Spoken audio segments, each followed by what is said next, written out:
अब राष्ट्रिय सभालाई पहिला कैयौँ राजनीतिक कर्मीदेखि लिएर थुप्रै विशेष गरेर चाहिँ देशको बारेमा चिन्ता गर्ने विभिन्न तहका महानुभावहरू भनौँ, विज्ञ व्यक्तित्वहरूले अब राष्ट्रिय सभाको बारेमा विभिन्न प्रकारको बहस गरेका छ। कोहीले राष्ट्रिय सभाको काम छैन भन्ने पनि भनेका छन्। कोहीले अब अहिलेको संसदीय व्यवस्थाका आधारमा राष्ट्रिय सभाको महत्त्वपूर्ण आवश्यकता छ भनेर पनि व्याख्या गरेका छन्। तर मेरो आफ्नो व्यक्तिगत रूपमा मेरो 6 वर्षको कार्यकालमा अब राष्ट्रिय सभाले विशेष गरेर देशको हरेक नीति नियम कानुनलाई को बारेमा हामी बहस गर्दै गर्दाखेरि देशको बारेमा बहस गर्दै गर्दाखेरि यसले चाहिँ हरेक नीति नियम कानुनलाई एउटा म्याच्योर्ड बनाउनमा यसको महत्त्वपूर्ण भूमिका छ जस्तो मलाई लाग्छ। त्यसकारणले गर्दाखेरि अहिले 6 वर्षको मेरो आफ्नो कार्यकालमा हामीले धेरै चाहिँ कानुन निर्माणको प्रक्रियामा हामी बहस गर्यौं। ती बहस गर्ने क्रममा कैयौँ कानुनहरू अब राष्ट्रिय सभाबाट पनि सिर्जित भएर चाहिँ हैन प्रतिनिधि सभामा गए। कैयौँ अब फिर्ता गर्ने काम पनि भए, कैयौँ बहसहरू गर्ने कामहरू। मलाई लाग्छ कुल रूपमा 6 वर्षको मेरो आफ्नो कार्यकालमा एउटै समितिमा बिताएँ मैले। प्रत्याजित व्यवस्थापन तथा सरकारी आश्वासन समितिमा नै मैले बिताएँ। त्यसमा हामीले प्रत्याजित कानुनहरू, त्यसपछि गएर चाहिँ राष्ट्रिय सरोकारका महत्त्वपूर्ण चाहिँ विषयहरूमा देखि लिएर चाहिँ सरकारी आश्वासनका क्षेत्रमा हामीले काम गर्यौं। अब काम गर्ने क्रममा चाहिँ मेरो चाहिँ हैन राष्ट्रिय सभा र हैन समितिमा एउटै समितिमा काम गरेको कारणले गर्दाखेरि धेरै कुरा बुझ्ने अवसर पनि पाइयो देशको बारेमा र धेरै कुराहरू त्यहाँबाट निर्देशन दिने काम पनि गर्यौं। धेरै हाम्रो चाहिँ हैन कैयौँ सचिवदेखि लिएर मन्त्रीजीहरूसँग चाहिँ प्रत्याजित कानुन सन्दर्भमा, सरकारी आश्वासन सन्दर्भमा, राष्ट्रिय महत्त्वका चाहिँ दस्तावेजहरूमा हामी धेरै बहस गर्यौं। त्यसले स्वाभाविक रूपमा राष्ट्रिय सभाबाट त्यो समितिमा काम गर्दै गर्दाखेरि त्यसले स्वाभाविक रूपमा प्रत्याजित कानुनहरूलाई चाहिँ सरकारले कसरी प्रयोग गर्ने, कसरी लागू गर्ने भन्ने कुराहरूमा एउटा महत्त्वपूर्ण चाहिँ हैन बुझाइ सिकाइ र कामहरू भएका छन् जस्तो मलाई लाग्छ।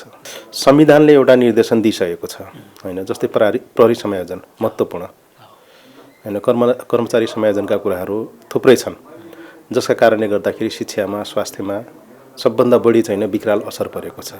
त्यसले गर्दाखेरि प्रदेश सरकारले त्यसपछि गरी स्थानीय सरकारहरूले काम गर्न सकेको त्यो कानुन नबन्दाखेरि ती ठाउँहरूमा काम गर्न निकै नै कठिनाइ भएको छ हैन। त्यसकारणले गर्दाखेरि संहिता कार्यान्वयनको सन्दर्भमा संहिता कार्यान्वयन गर्नको लागि यी दुईटा कानुनहरू, अन्य कानुनहरूको पनि आवश्यकता छ, तर यी कानुनहरू धेरै महत्त्वपूर्ण छन् र यो काम धेरै अगाडि गरिसक्नु पर्ने थियो।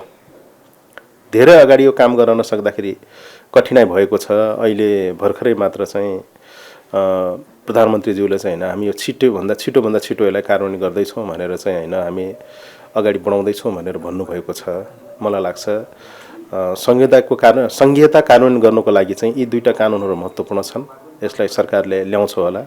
यो अलिकति राजनीतिक रूपमा चाहिँ नेताहरूको बीचमा राजनीतिक सहमतिको अभावले गर्दाखेरि यसले चाहिँ हैन प्राथमिकता पाएको छैन। मलाई लाग्छ अझै पनि हैन संहितालाई चाहिँ के गरी रोक्न सकिन्छ भन्ने तबका अथवा त्यस्तो विचार, त्यस्तो दृष्टिकोण, त्यस्तो समूह, त्यस्तो विचारहरू र कुनै न कुनै ढङ्गले चाहिँ हैन संगठित ढङ्गले चाहिँ अझै पनि षड्यन्त्र गरेको अवस्था पनि देखिन्छ जस्तो मलाई लाग्छ। यसमा विशेष गरेर अहिलेको संहितालाई कार्यान्वयन गर्नको लागि संहिता पक्षधरहरू नेपाल कम्युनिस्ट पार्टी, माओवादी केन्द्र, नेकपा एमाले, नेपाली कांग्रेस विशेष गरेर चाहिँ उहाँहरू यसलाई चाहिँ यसमा एउटा राष्ट्रिय सहमतिका आधारमा यसलाई कार्यान्वयन गरेर गयो भने राम्रो हुन्छ होला जस्तो लाग्छ। उहाँहरूको बीचमा एउटा सहमति नहुन सक्दाखेरि चाहिँ यो रोकिएको थियो, तर अब यसलाई एउटा प्रक्रियामा अगाडि टुङ्ग्याउने जस्तो देखिन्छ। यही नै हो। कैयौँ बेला प्रतिनिधि सभाको चाहिँ हैन बैठकहरू स्थगित भइरहँदा राष्ट्रिय सभा चलि नै रहेको अवस्था पनि थियो। हामी 6 वर्षसम्म काम गर्दै गर्दाखेरि हाम्रो बिचमा छलफल पनि चल्थ्यो हैन। राष्ट्रिय सभा भनेको चाहिँ हैन यो एउटा विशिष्ट सभा हो, यसमा हामीले दलीय गन्ध दिनुहुन्न भन्ने कुरा त हुन्थ्यो, तर दलीय व्यवस्था भएको कारणले गर्दाखेरि दलीय आधारमा पठाउँदै गर्दाखेरि पहिलो संहिता आइसकेपछि संहिता कार्यान्वयन गर्ने क्रममा पहिलो कार्यकालमा नै हामी गयौँ। पहिलो कार्यकालमा जाँदै गर्दाखेरि यसलाई म्याच्योर्ड बनाउनु पर्ने थियो, जति यसलाई अलि दलको छायाको रूपमा नभएर चाहिँ हैन एउटा चाहिँ राष्ट्रिय महत्त्वको एउटा विशेषज्ञताका आधारमा यसलाई जुन जसरी प्रयोग गर्नु पर्थ्यो त्यो कुरामा स्वाभाविक रूपमा कमी नै रहेको छ। यसलाई चाहिँ मलाई लाग्छ नागरिक समाजदेखि लिएर देशका प्रभुत्वहरूको व्यक्ति, मिडियाकर्मी सबै क्षेत्रबाट यसको बारेमा चाहिँ हैन बहस त गर्नु नै पर्छ जस्तो मलाई लाग्छ। किनकि अहिले यसो हेर्दै गर्दाखेरि दलीय व्यवस्थाभित्र पनि दलले चाहिँ अलिकति स्वतन्त्र टाइपका मान्छेहरूलाई चाहिँ त्यो ठाउँमा पठाएर गयो भने यसको गरिमा, यसको ओज र यसको महत्त्व झन् बढेर जान्छ जस्तो मलाई लाग्छ। यो पहिलो कार्यकाल भएको कारणले गर्दाखेरि जति यसलाई चाहिँ हैन एउटा चाहिँ यसलाई कसरी देखियो भने अलि प्रतिनिधि सभामा पर्न नसकेका अथवा राजनीतिक एउटा दावपेच अथवा पार्टीभित्रको चाहिँ विवादलाई एउटा समाधान गर्ने एउटा थलोको रूपमा चाहिँ अलि यसको गन्ध बढी देखिन्छ राष्ट्रिय सभामा। र यसलाई चाहिँ खास गरेर चाहिँ हैन दलभित्रको चाहिँ एउटा विवादलाई समाधानको रूपमा प्रयोग गर्ने थलो भन्दा पनि एउटा राष्ट्रलाई चाहिँ हैन एउटा समस्या परेको बेलामा सम्हाल्न सक्ने एउटा त्यो केन्द्रको रूपमा चाहिँ राष्ट्रिय सभालाई बनाउन सक्यौँ भने दलको र राष्ट्रिय सभाको गरिमा थप बढेर जान्छ जस्तो मलाई लाग्छ। मेरो आफ्नो अनुभव र मैले एउटा यहाँनिर चाहिँ महसुस गरेको मिसिङ गरेको कुरा चाहिँ यो हो जस्तो लाग्छ। राष्ट्रिय सभालाई चाहिँ हैन एउटा राष्ट्रलाई एउटा महत्त्वपूर्ण घडीमा सम्हाल्न सक्ने एउटा व्यक्तित्व र विशेषज्ञहरूको चाहिँ बहस गर्ने केन्द्रको रूपमा बनाउनुपर्छ हैन। प्रतिनिधि सभाबाट आएका हरेक विधेयकहरूलाई मसिनो गरी केलाएर चाहिँ सुझाव दिन सक्ने चाहिँ हैन एउटा चाहिँ यो राष्ट्रिय सभाको चाहिँ हैन राष्ट्रिय सभालाई बनाउने एउटा व्यक्तित्वहरूको केन्द्र बनाउनुपर्छ जस्तो मलाई लाग्छ। मेरो आफ्नो सुझाव यहाँनिर हो। र अर्को सुझाव चाहिँ राष्ट्रिय सभामा अहिले पनि सबै क्षेत्रको चाहिँ हैन त्यो ठाउँमा भनौँ उपस्थिति देखिन्छ, सबै चिजको क्लस्टर देखिन्छ, दलितको महिलाको क्लस्टर देखिन्छ, अपाङ्गहरूको क्लस्टर देखिन्छ। तर नेपालमा सबभन्दा ठुलो बहस चाहिँ हैन यो देशमा संहिताको बहस हुँदै गर्दाखेरि चाहिँ राष्ट्रियताको बारेमा सबभन्दा ठुलो बहस भयो र हैन। जस्तै आदिवासी जनजाति, पछाडि परेको वर्ग, यो समुदायहरूको ठुलो डिबेट भयो। तर राष्ट्रिय सभाभित्र यसको चाहिँ हैन क्लस्टर बनाउन हामीले सकेनौँ। यो क्लस्टर बनाउनु पर्थ्यो। यो क्लस्टर बनाएको भए संहिताभित्र जुन अहिले डिबेट भएको छ राष्ट्रिय सभाभित्र पनि त्यो क्लस्टर गएको भए त्यसले मलाई लाग्छ एउटा महत्त्वपूर्ण चाहिँ हैन एउटा राम्रो एउटा भूमिका निर्वाह गर्थ्यो। अहिले पनि जात जातिको कुरा धेरै आउँछ। सबभन्दा ठुलो चाहिँ हैन संविधान निर्माणको क्रममा यसको धेरै ठुलो समस्या भयो। माओवादी पार्टीलाई त एउटा जातीय पार्टी भनेर पनि हैन एउटा इङ्गित पनि गरियो। अहिले पनि देखिन्छ हैन रेशमजीको उदय हैन अथवा मधेसमा चाहिँ हैन कैयौँ चाहिँ हैन अन्य सिके राउत लगायत का थुप्रै चाहिँ हैन अहिले पनि अब खुम्युवान मगरातका कुराहरू आइरहन्छन्, थारुवान थरोटका कुराहरू आइरहन्छन्। यी सबै चिजहरूको बहस हुँदै गर्दाखेरि राष्ट्रिय सभाभित्र त्यो क्लस्टर नराख्नु भनेको थोरै केही प्रतिशोधले काम गर्यो कि जस्तो मलाई लाग्छ हैन। यो मेरो आफ्नो व्यक्तिगत नितान्त व्यक्तिगत कुरा हो। तर यो क्लस्टर राख्नु पर्थ्यो जस्तो मलाई लाग्छ। अहिले युवा मात्र हैन गाउँघरमा रहेका सबै मान्छेहरू अहिले बाहिर नै पलाइन्छ हैन। म आफू तराईवासी भएकाले गर्दाखेरि अहिले जाने हो भने तराईमा मान्छेहरू पाउन गाह्रो छ। गाउँघरमा ल आज चाहिँ हैन गाउँका चाहिँ पुरुषहरू चाहिँ हैन जम्मा गरौँ भन्यो भने पुरुषहरू चाहिँ हैन 100 जनाको परिवारमा चाहिँ 12 जना मात्रै जम्मा हुने अवस्था छ। सबै मान्छेहरू चाहिँ हैन बाहिर गइसकेको अवस्था छ। यो परिवेश अहिले नेपालको हरेक गाउँ टोल छरछिमेकमा छ हैन। अब विशेष गरेर चाहिँ खुल्ला नाका भएको कारणले गर्दाखेरि कैयौँ मान्छेले सहजै चाहिँ तपाईको चाहिँ हैन इन्डिया जाने हैन। त्यसपछि गएर चाहिँ अब अहिले इन्डिया जस्तै हैन खाडी मुलुक जाने हैन, अन्य चाहिँ हैन अलि विकसित मुलुकहरू जाने कुरा त अब छँदैछ भनौँ हैन, अलि हुने खाने मान्छेहरू। अब यसलाई रोक्नको लागि विशेष गरेर चाहिँ राज्य पक्ष चनाखो हुन पनि जरुरी छ र यसमा पनि अब 2-3 वटा कुरा नै हो अब हैन। संहितालाई चाहिँ हैन व्यवस्थित तरिकाले परिचालन गर्ने सरकारले चाहिँ होइन विकास निर्माणका कामहरूलाई अलि व्यवस्थित गर्ने, उद्योग कल कारखानाहरूलाई चाहिँ होइन अलि व्यवस्थित गरेर चाहिँ होइन त्यसलाई चाहिँ होइन प्रायोरिटी राख्ने, तपाईँको चाहिँ होइन बेरोजगार युवाहरूलाई हामीले चाहिँ होइन कसरी चाहिँ होइन एउटा चाहिँ बेरोजगार युवाहरूलाई स्वरोजगार दिनको लागि राज्यले त्यस्ता कार्यक्रमहरू सञ्चालन गर्नु पर्यो। मेरो आफ्नो विचारमा होइन राज्यले सबैलाई चाहिँ होइन जागिर दिएर त यो समस्या समाधान हुँदैन। विशेष गरेर निजी क्षेत्रलाई व्यवस्थित गर्न जरुरी छ। निजी क्षेत्रलाई चाहिँ विश्वासमा लिएर निजी क्षेत्रभित्र चाहिँ होइन सरकारको चाहिँ होइन पहल कम भएको छ। किनकि अहिले हामीले देखिरहेका छौँ देशमा क्राइसिस छ। कसैले चाहिँ होइन 10 लाखको लोन लिनको लागि चाहिँ होइन यहाँ चाहिँ होइन निकै नै पापड बेर्नुपर्ने अवस्था छ होइन। कुनै ब्याङ्कहरूमा चाहिँ प्रशस्त निक्षेप छ तर होइन लगानी चाहिँ होइन गरिरहेको छैन। लगानी किन भइराखेको छैन? त्यसको चाहिँ होइन सेक्युरिटी राज्यले दिनुपर्छ। राज्यले जबसम्म निजी क्षेत्रलाई चाहिँ होइन सेक्युरिटी दिन सक्दैन, यहाँका उद्योग कल कारखाना व्यवसायहरूदेखि लिएर यी सबै क्षेत्रभित्र रहेका हरेक चाहिँ होइन लाई चाहिँ होइन एउटा विश्वासमा लिएर उनीहरूलाई विश्वासमा लिएर मात्र चाहिँ यो देशमा चाहिँ होइन बेरोजगारी समस्या समाधान हुन्छ। राज्यले चाहिँ सबैजनालाई चाहिँ जागिर दिएर आम नेपालीलाई जागिर दिएर चाहिँ यो देशमा रोक्न सक्दैन। रोक्ने एउटै मात्रै उपाय के हो भने कुनै पनि नागरिक सजिलो गरी काम गर्ने वातावरण हामीले बनाउन सकेका छौँ कि छैनौँ, त्यो कुरा नै हो। अहिले खास गरेर चाहिँ हामीले चाहिँ आम मान्छे नेपालमै काम गर्ने वातावरण हामीले बनाएका छैनौँ। जस्तै मानौँ हामीले के उत्पादन गरौँ त्यो उत्पादनको बजार छैन अहिले होइन, कुनै पनि चिजको बजार छैन। त्यो बजार हामीले कसरी सिर्जना गर्छौँ?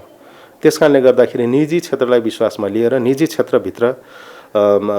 क्षेत्रलाई चाहिँ राष्ट्रिय रूपमा हामीले कसरी चाहिँ उनीहरूलाई चाहिँ होइन उनीहरूलाई चाहिँ सहयोग गर्ने, अन्तर्राष्ट्रिय स्तरबाट उनीहरूलाई कसरी सहयोग गर्ने। कुनै पनि एउटा व्यवसाय नेपालमा व्यवसाय गरेर मात्र टिक्दैन। एउटा व्यवसायले व्यवसाय गर्नको लागि चाहिँ अन्तर्राष्ट्रिय बजारहरू पनि उसका लागि चाहिँ राज्यले सुनिश्चित गरिदिनुपर्छ। नेपालका हरेक अङ्गहरू छन्, यत्र राजदूतहरू छन् प्रत्येक देशमा, उहाँहरूको भूमिका के हो? उहाँहरूले गर्नुपर्ने काम के हो? नेपालमा अहिलेसम्म कति व्यापारीहरूले नेपालमा व्यापार गर्दैछन् र उत्पादन गर्दैछन्? यो उत्पादनको चाहिँ बजार इन्डियामा के छ अहिले? कुनै पनि उत्पादनको बजार इन्डिया के हो, भुटान के हो, बङ्गलादेश के हो, पाकिस्तान के हो? बिजुली बेचेर मात्रै समस्या समाधान हुँदैन जस्तो मलाई लाग्छ। बिजुली बेचेर बसेर चाहिँ नागरिकहरूले चाहिँ होइन आफ्नो चाहिँ होइन गुजारा गर्लान् जस्तो मलाई लाग्दैन। मुख्य गरी चाहिँ होइन हामीले चाहिँ निजी क्षेत्रको हरेक क्षेत्रलाई अन्तर्राष्ट्रिय क्षेत्रमा चाहिँ उनीहरूलाई चाहिँ स्थापित हुने काम गर्ने वातावरण, एउटा नेपाली व्यवसाय दुनियाँको जुनसुकै ठाउँमा पनि होइन काम गर्ने माहौल हामीले बनाउनुपर्छ। त्यसले मात्रै चाहिँ होइन तपाईँको चाहिँ हामीले बाहिर जाने युवाहरूलाई हामी नेपालमा चाहिँ रोक्न सक्छौँ। मलाई लाग्छ यो कुरालाई अलिकति अहिले जो हामी अलिकति युवाहरू बाहिर गए भन्ने अलिक बढी चर्चा पनि चलिरहेको छ होइन। यो धेरै ठुलो विषय होइन जस्तो मलाई लाग्छ। युवाहरू केही समयको लागि काम गर्न जाने फेरि नेपालमा फर्किने यो स्वाभाविक रूपमा यो भइ नै रहन्छ।